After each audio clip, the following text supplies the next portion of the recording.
don't repeat that in public, you'll get thrown to the dogs. They have to succeed. And a man who doesn't succeed, he's on the scrap heap. Yeah, that's why men compete so hard. They neither tell people about that, nor do they give them the skills. Then he fails to start. And when a young man realizes he's failing in what you might call the legitimate world, you try and get them to be aware of what the key skills are for success as a young man. The reality is that the whole of life is determined by women's choices. What is it that I'm actually looking for? Do we really know life? But let me say intelligence. Emotional intelligence, social intelligence, financial intelligence. So I believe it's important for each and every one of us to understand the rules that govern any arena of your life. You are listening to The Revenge of the Forsaken Gods, a podcast that explores the human experience and seeks to create a blueprint for living using books, stories, movies, and conversations. And here is your host, Andrew Balongo Opere. All right, my name is Andrew Balongo Opere, and I am your host. And in this episode, I welcome a man who is a psychologist, and he practices both in the UK and Kenya. He is also the author of Single and Searching, How to Find and Marry Mr. Right, and Don't Panic, Life's Missing Manual, Volumes 1, 2, and 3. And without further ado, let me welcome our guest today, Dr. Chris Hart. Hi there. How are you? Good to see you. Yeah, very well, thank you. And you? I'm fine, thank you. Now, I noticed on your website, it just says Chris Hart. So are you Dr. Chris Hart or just Chris Hart? Yes. No, doctor. Okay. And tell me, how did you, ever since when you were a kid, did you say that when I want to grow up, I want to be a psychologist? No, definitely not, because I obviously grew up in the 50s and 60s, and in those days, psychology was practically a dead subject. Yes. It was an awful subject. You couldn't go to college and do psychology. It was all about animal models and behavioralism and all sorts of crazy stuff. It was awful. So I actually became a chemist. Okay. I became an industrial chemist and went to work for one of these big multinationals. That's what happened to me as a teenager, a young guy. Yes. So, when you were a teenager, so you said you went to work for? I went to work for a company called ICI, which doesn't exist anymore. It was taken over by Axo about 20 years ago. Yes. But in those days, it was a huge multinational, and so I was very much in the chemical industry. I continued that for about 15 years. Okay. And when did it change? How did psychology come on your radar? Well, I suppose the simple answer is, as I got into my 30s, I began to sort of feel that my values and the values of the company I was working for weren't in alignment anymore. Okay. And so I began the process of thinking, where would I go? And by that, psychology had become a serious subject. And so gradually the thought went through my head that I would go back to college and retrain as a psychologist, and that's what I did. All right. So in my 30s, I took off, and I actually worked as a consultant to fund my college. Okay. Went to college part-time, and I did that for quite a number of years, you can imagine. Yes. Until eventually I was a psychologist, and I went on training in CBT and all sorts of things like that, endless internships. It's a terrible business, getting qualified as a psychologist. But that's what happened to me in the late 80s and the 90s.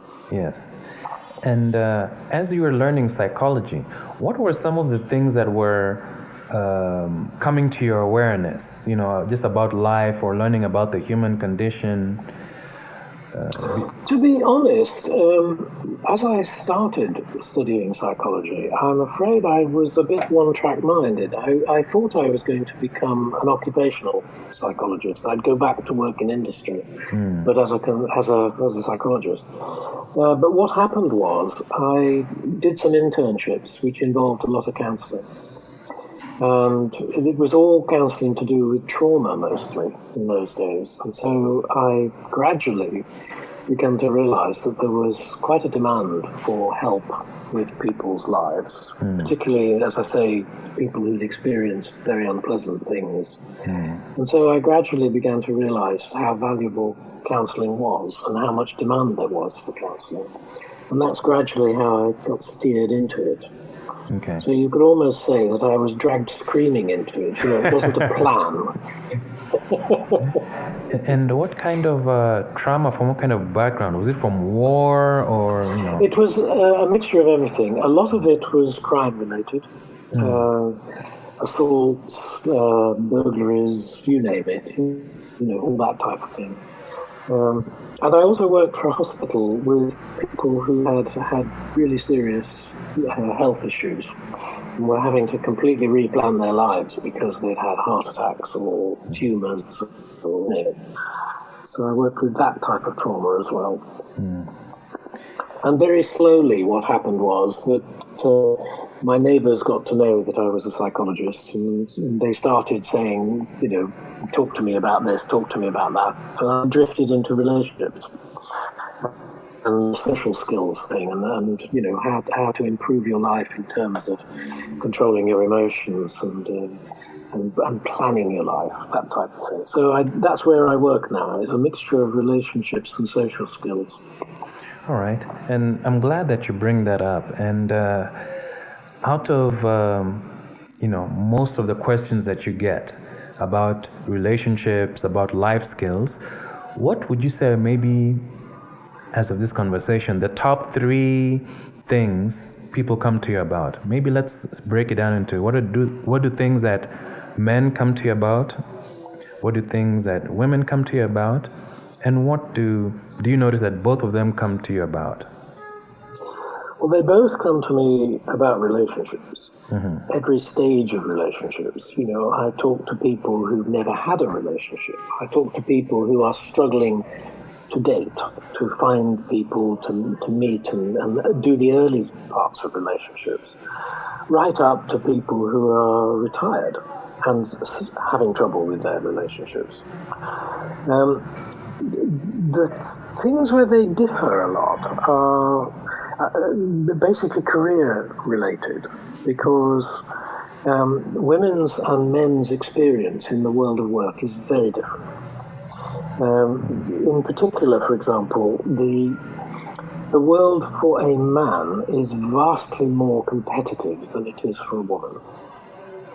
A man, for example, who fails in his youth is literally on the scrap heap, whereas women can't fail. There'll always be somebody who will pick a woman up. You see the problem? That's true. So the pressure on men to get established in their careers, to make their way in the world, is vastly higher than it is for a woman. You see the problem? Yes. That pressure is very different for men and women. Is that making sense? It's making a lot of sense to even where it seems women and men don't understand where both are coming from. And well, I mean, that's always been true, I think. I mean, just at the moment, with the sort of, let's bracket it as feminism, but at the moment there is this perception that women are hugely disadvantaged in society. The reality is that women actually run society, and that men get carried along. You follow what I mean? I follow, yes. And if a man doesn't succeed, women, for example, won't have anything to do with him. I mean, why would a woman marry an unsuccessful man? Not even marry, give attention to. Absolutely. So the fact remains, it doesn't feel like it if you read the newspapers, but the reality is that the whole of life is determined by women's choices. And that has an immense effect on the way that men live their lives. In particular, for example, they have to succeed. And a man who doesn't succeed, he's on the scrap heap. Yes, and you've mentioned something that I believe we really don't speak about often, the reality that a man lives in a performance-based environment where if he does not Yes. perform, he's not rewarded. And that includes being rewarded for attention, affection, which is, I think, it is a very harmful way. And I'm not surprised why a lot of women are unaware of men's needs and the attitude of, yeah, you should be out there working. Yeah, you should be out there performing so that you can be getting my attention. Because if you're not performing, why should you get our attention? So I believe that is a major cause. And yes, it is. And, you know, it's worth thinking a bit longer about that, because it has always been like this. This is not a feature of modern life. Yes. I mean, if you go into the Amazon jungles, where you come across tribes people who never had any contact with modern life, you will find them doing exactly the same thing. The women in those tribes focus on the successful hunters, the successful competitors, the guys who win amongst the world of men. The thing that women are really interested in is who are the winners. And they're not asking who is the man who is nicest to the women. They're asking which man is winning in the world of men. Does that make sense? It makes a total and bunch of sense. That's why men compete so hard. It's why men are so, tremendously inspired by sport and by competition in the workplace, why they strive to be the boss. It's all driven by that simple fact. Okay. And for a boy or a man that's not given an environment for him to be competitive, probably the father is not there because the father is either spending long hours at the workplace, or whatever factor, maybe the father passed away or the father is not in the family life. From what I've realized, human interaction, we learn from other adults around us. Like, I'm amazed at how kids learn language, that by the time they're 4, 5, 6, they're speaking at an adult level conversation, yet they don't know the building blocks of language, subject, verb, object. But because of copy paste from the adults they're interacting with, they're competent in that. So I believe that because men lack a competitive environment to groom, probably maybe is the reason why a lot of boys are still boys and not... Yes, I mean, the modern term for it is failure to start, isn't it? A young man who hasn't got good role models in his environment, they don't necessarily have to be his relatives. They might be the guy who lives down the street. Yes. But if he has role models to model himself on, then he will learn the skills of succeeding in life. But if all his role models are, poor or non-existent, then he fails to start. Okay. So for someone, let's say, that doesn't have role models around them, what would maybe some suggestions that you could give for a boy to start his journey to cultivating these skills? Well, he first needs to know that that is an important thing to do. If you like, the world of boys tends to be very inward-looking. A boy, say 10, 12, 14 years old, tends to be focused on the things he likes doing. And so he'll enjoy life, he'll do all the things he's doing, but he doesn't realize that he's got this big hurdle to get over in a few years' time. He's got to enter the world of men, and he's got to be competitive in the world of men. And so he needs to know that he's got to learn that skill set. And the problem is that when you're a young teen, you tend to think you know it all. There's nothing the world can teach you. And your father or your uncle or the man down the road has got nothing to teach you. So the first thing you have to get through these boys is that they actually do have a lot of things to learn. Yes, yes. I mean, girls do too, but it's absolutely critical for the boys. Yes, yes. You see the point? Okay, so let's say I'm a young boy coming up to you and I'm totally clueless. I think I know everything. Maybe what would be 3 things that we could start cultivating? If I was a young man that approached you and someone said, this young boy needs a mentor, he needs to learn how to be a man, what would you start? Maybe 3 things. Well, I'd start by telling him what I just told you, that he is growing into a young adult who is going to have to be intensely competitive. Yes. In other words, if he, for example, if you are in the bottom 40% of the male hierarchy in a place like Nairobi, Yes. you will never get married or have a family or have a stable environment because the women will just ignore you. You see, so he does not want to be in that bottom 40%. Yes. That means he should start pacing himself even while he's at school. He should be ranking himself against his colleagues. Okay. And if they're all getting better marks than him at school and they're learning better skills in the sports and social life, he's going to be the loser. So he's got to start thinking competitively. Does that make sense? It makes sense. Now, you mentioned competitively in academics. You did mention social life. How can a boy make himself competitive in social life? Well, first of all, he can't stay at home and play video games all day. He's actually got to go out there and learn the skills of talking to real-life people. And he's got to start thinking about those social interactions. He's got to, for example, when he talks to, just an assistant in a shop, he's got to think about what he's doing and how do I get the best out of this interaction.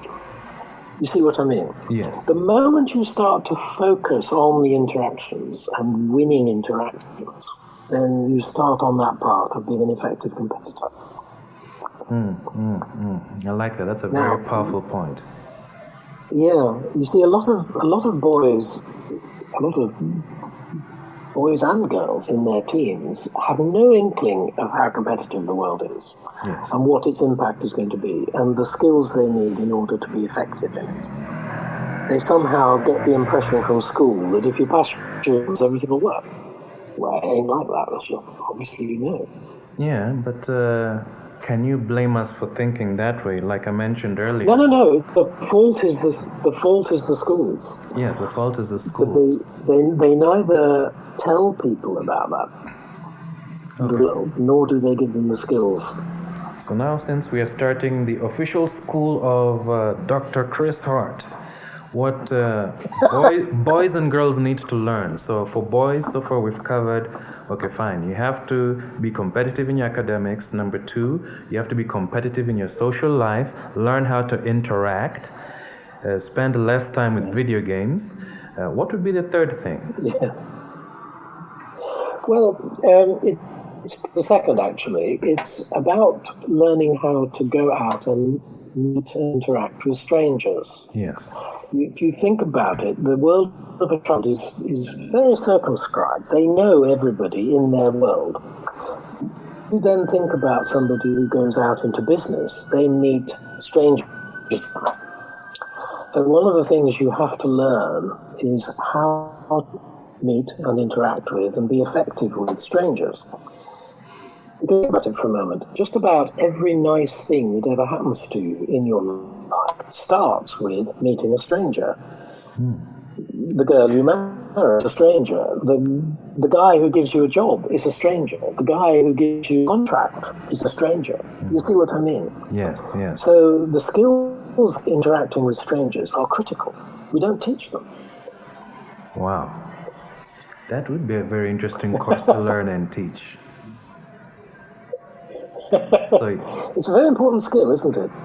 yeah? You've hit the nail on the head. So how to talk to strangers, and also I think maybe another skill, you can add on to this, figuring out what you want and now seeing if this stranger that you're talking to is able to provide that.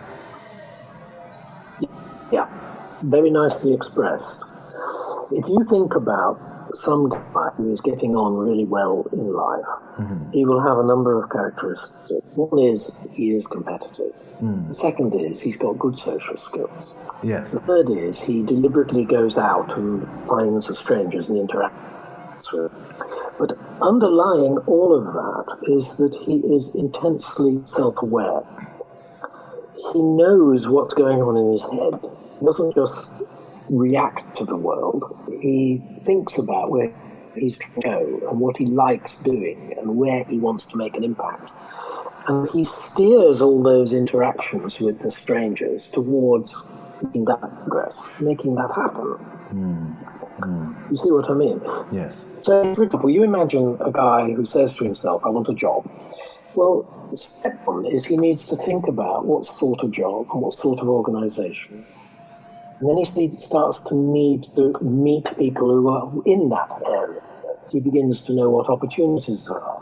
And he needs to start being known. It's very impressive how the starters are already working, even when they're in school. Yes. They know the people who are in the world of work where they want to end up. You see what I mean? And the other group don't. The failures to start don't realize that that's important.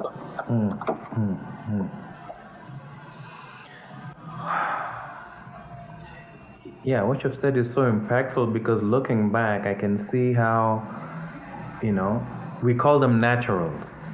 The people that are just social, like in high school, they know how to talk to the girls, they know how to talk to the employees of the school that, if they need special favors, getting extra bread or things like that. It would be easy for such individuals, and it's easy for them to navigate out of trouble, even though they get into trouble. I could start to see how that translates even into when they become men. They're aware of how to navigate that world, sort of.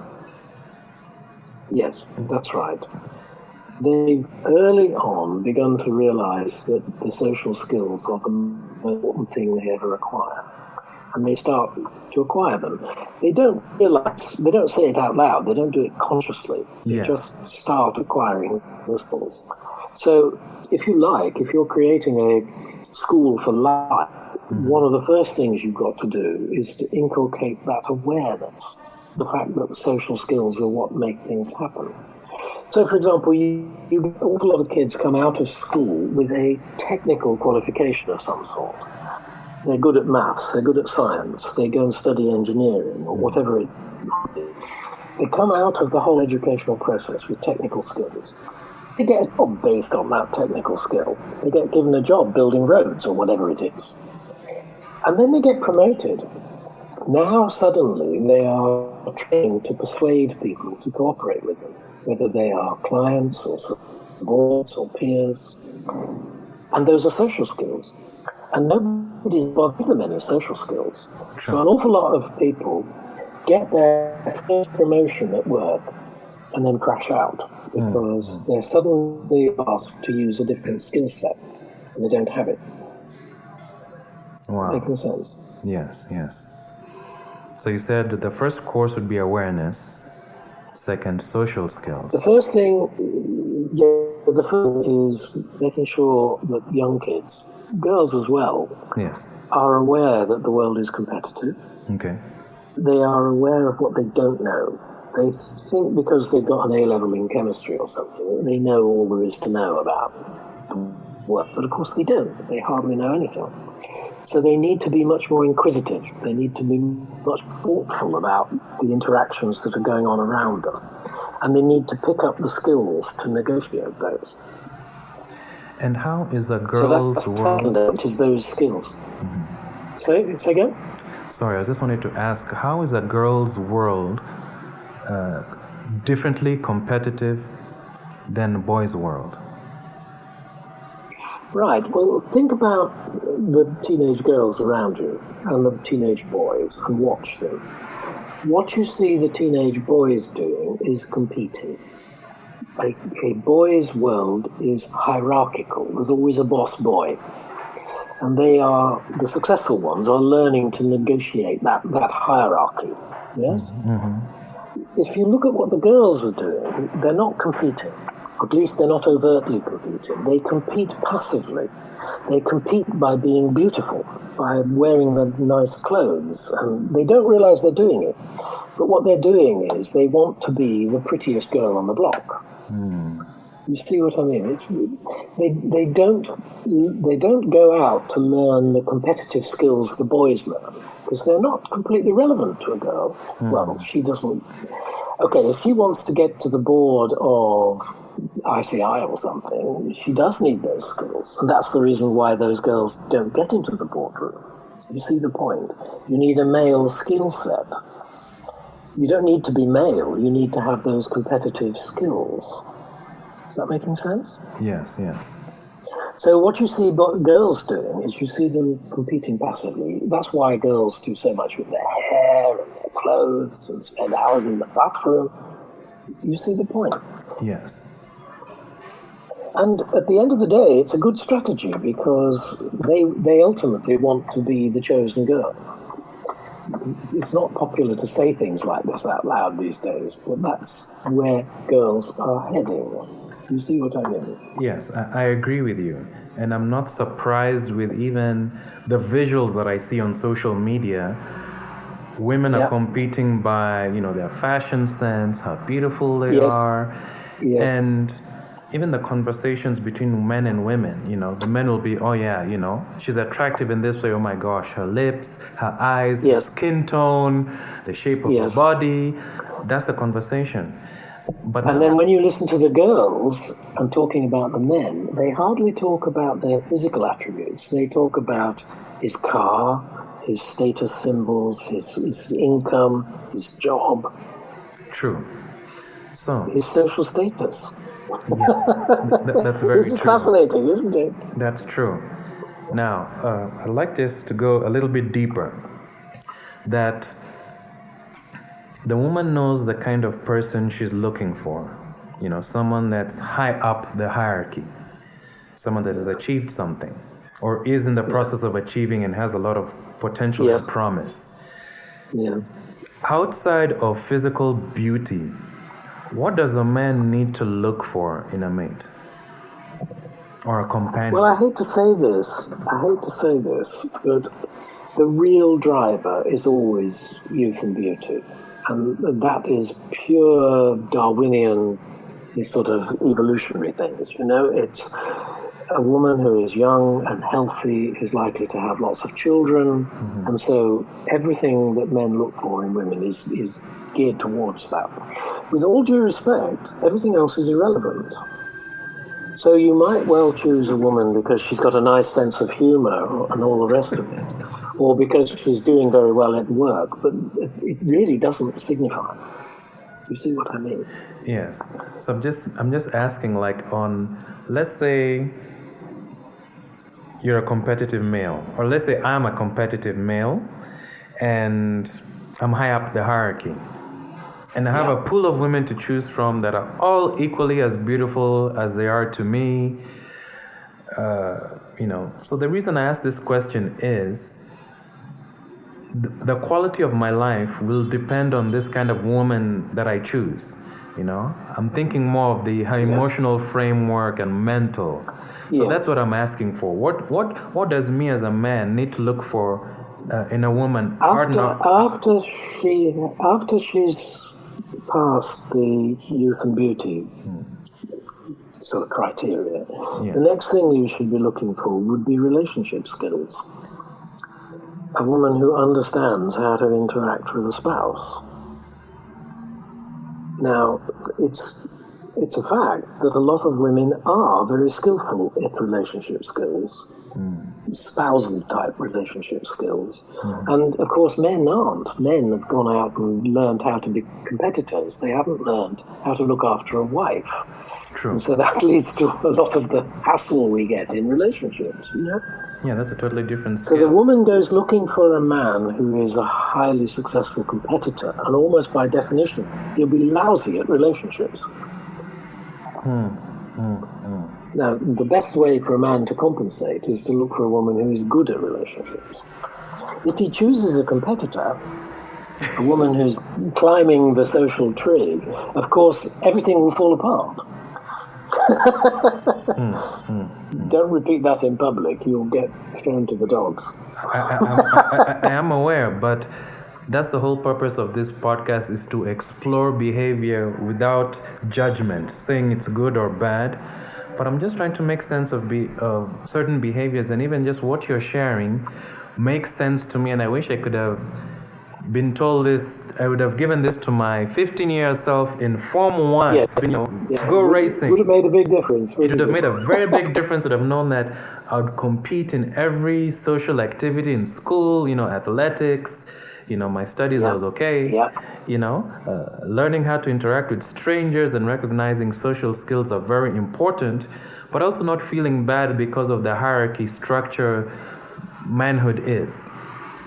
So, that's just very eye-opening. And, I'm treating this as the information I would give myself when I was younger.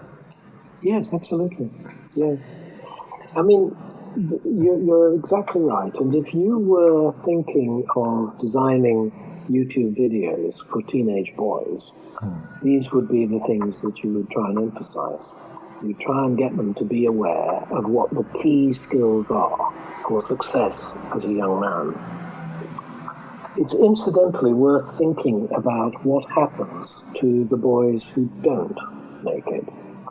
The ones who haven't got those skills. They've often not got them because they've had a bad background or, all sorts of reasons. But the upshot of it all is that they realize they're failing. And when a young man realizes he's failing in what you might call the legitimate world, of course, he turns to the world of crime. So if I can't earn enough money to impress the women, maybe I should it instead. And so it's not an accident that almost all the crime is committed by young, unmarried men. And they are basically the ones who realize that they're failing in that hierarchy. Do you see what I mean? The guy who knows he's succeeding has no need to be a criminal. True. He's winning. And what you've said is so powerful, and I believe because we've not recognized how our society is built for competitive hierarchiness and only rewarding the winners, the losers don't have a place to go. So, no, they don't. And that's why I notice certain entities are starting to thrive now.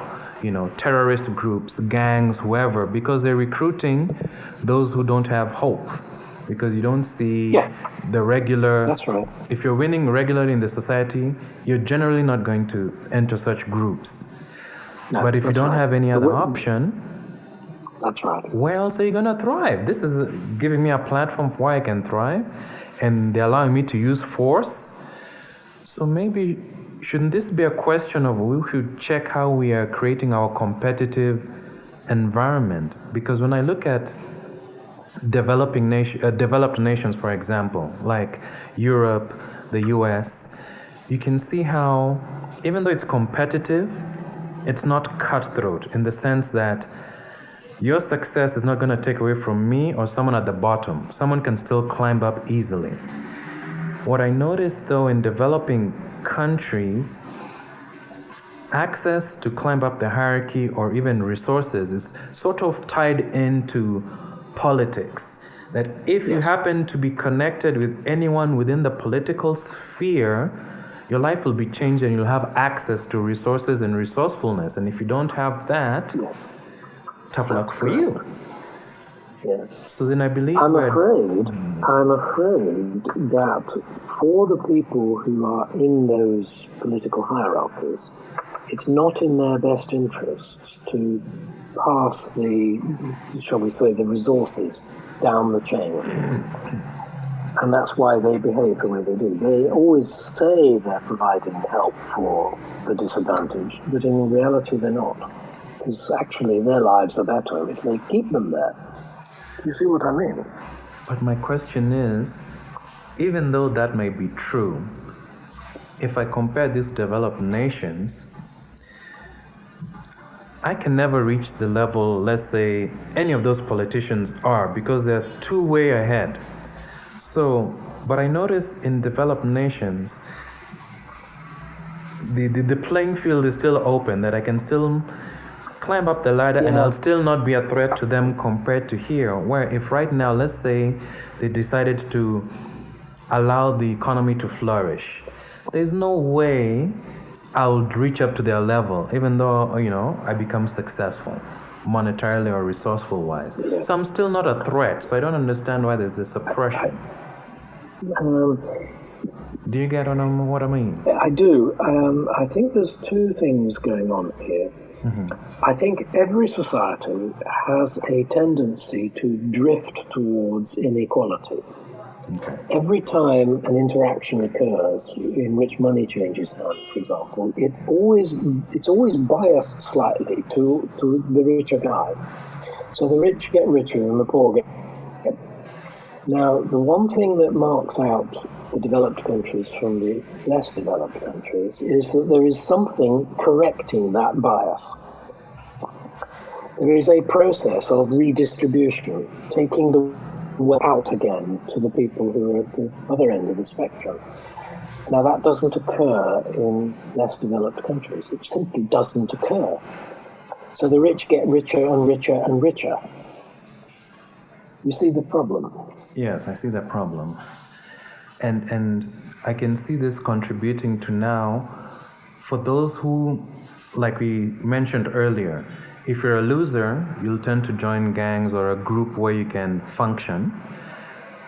Yeah. It seems that unfortunately, this economy or the way developing countries are doing their economy is creating a lot of mental pressure, which I'm not surprised why a lot of people have mental health issues, anger, depression. So how would someone even navigate in a healthy manner, with their mind in such an economy? Because even what you're saying, let's be honest, if I was to start cultivating, the path to success, it'll take time, at least 5 years, for me to see some real fruits. But in the meantime, what can I do to make my mental health okay, that I'm not depressed? Because, I'm being mistreated, like you said, by the hierarchy, people on top. My boss will mistreat me. The lady's not looking at me until I get the car, the home, whatever. And, just my general environment will not be supportive, except maybe for the family, depending, How can someone keep their sanity and keep their mental health okay? I mean, in a perfect world, of course, that support comes from immediate family. If the family is not there, then you look to institutions to try and provide some of that help. And that's why people go to churches and various sorts of NGO type of thing. And that's about the only way you can. Another approach is what you might call self-help. If an individual has a really clear plan in their lives, then the fact that it's going to take years to get through it, to complete that plan, doesn't matter, because they have that sense of purpose and direction. And, that keeps you sane. So I've come across no end of really quite horrible stories of people who started from positions of enormous disadvantage, but they succeeded. And the basic idea was they'd got a clear objective and they had a plan for achieving it, even though it was going to take them 5-10 years. I mean, I've never forgotten meeting a young manager. I think when I met him, he was in his 30s, and he was working for someone like Safaricom, and he had a good job.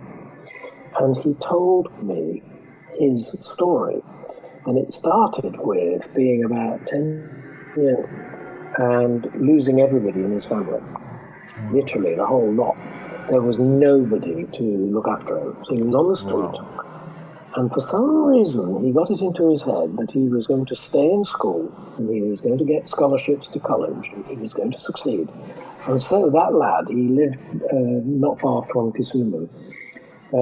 He used to get changa in the evenings and take it out to the sugarcane cruise in the morning on his way to school. Mm-hmm. And then he'd take all his little bundle of coins to the school office and give some to them, and he'd eat some of them, and the rest bought the changa for the night. And he got himself all the way through school and into college, running this little changa business. Wow.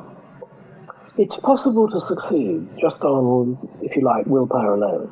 Just having the insight that if you really graft and know what you're doing, you can get there. Wow. And I think you've shared something that's very important that we take for granted, that if you don't have help in your direct circle, there are organizations. And I think Yes. that's what you mentioned. We alluded to our second point of learning how to be social with strangers. Because there's so many people out there that are actually looking to help, people that are underprivileged or people that have challenges. And if people just learn how to talk and communicate, they might be surprised that someone around them will give them the help that they're looking for. Yes, that's true. Although it must be said there is a bias. If you look around at the total number of institutions that have been set up to help young people, you'll find 90% of them are aimed at women and girls. That's true. There are a surprisingly small number aimed at boys. So, it's an open playing field, if you like. If you were wanting to set up organizations like that, you're going to have not much competition. Well, I won't have much competition, but I also won't get much funding because unfortunately, just like you said it, right now we can do our research and pull up where there are UN bodies funding for girls, anyone that has anything to do with the girl child right now. Yeah, absolutely. And anything with the boy child is virtually non-existent. Yes. So that is a challenge because at the end of the day, both boys and girls need the resources they need to grow and be healthy and competitive so that we could be competent partners to each other. Thank you very much, Dr. Chris Hart, for this conversation. It was very enlightening and mind-blowing for me. And I hope to have several other conversations. Now, if people want to reach out to you just to have a conversation with you or just to, have one-on-one sessions with you, where can they reach you? Well, the best thing is for them to just Google my name, really. If they just say Chris Hart, psychologist, Kenya, pretty much all my contacts come up. And right at the top of the list will be my websites. There's a couple of them.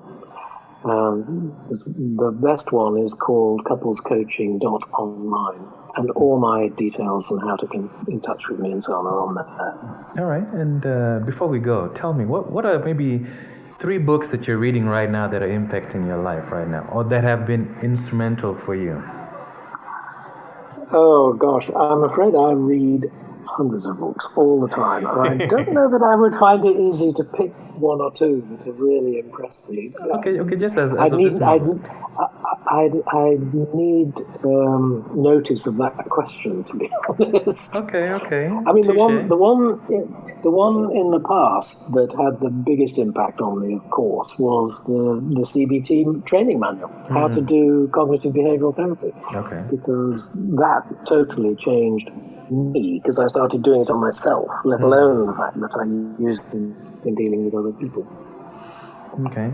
And so all the typical psychological self-help books are worth reading. They all give you some insight into how this all goes. All right. And before we go, you said CBT mentions the connections between thoughts and feelings and behaviors. Would you just mind giving us just a quick summary? What does that mean? What's the connection between thoughts, feelings, and behaviors? Well, essentially, our lives are dominated by our thinking processes. All our behaviors are operated by our thinking processes. And a lot of those thinking processes can be very negative. The sort of thing that says, I'm not good enough, or something that happened to me in my past has made it impossible for me to succeed. Anything like that. So cognitive behavioral therapy is about unpicking all those influences on us, particularly the negative ones, and turning them into positive. That's basically what it's all about. Wow. Thank you very much. I mean, you think about it. Everything you do is all your behaviors are moderated by your thoughts. So you've got more control over your thoughts. You've got more control over your behavior and your emotion, your mental state. Wow. That's very powerful. Thank you very much, Dr. Chris Hart. Thank you for your time. And until next time. All right. Have a good day. Okay. You too. Take care. Thank you. Thank you for tuning into the podcast conversation with my guest, Dr. Chris Hart.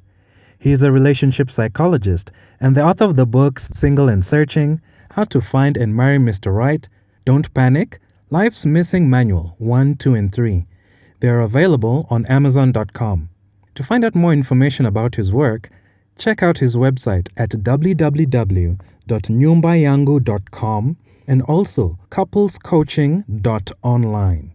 Check out the show notes where I have listed the resources discussed in our conversation at revengeoftheforsakengods.home.blog.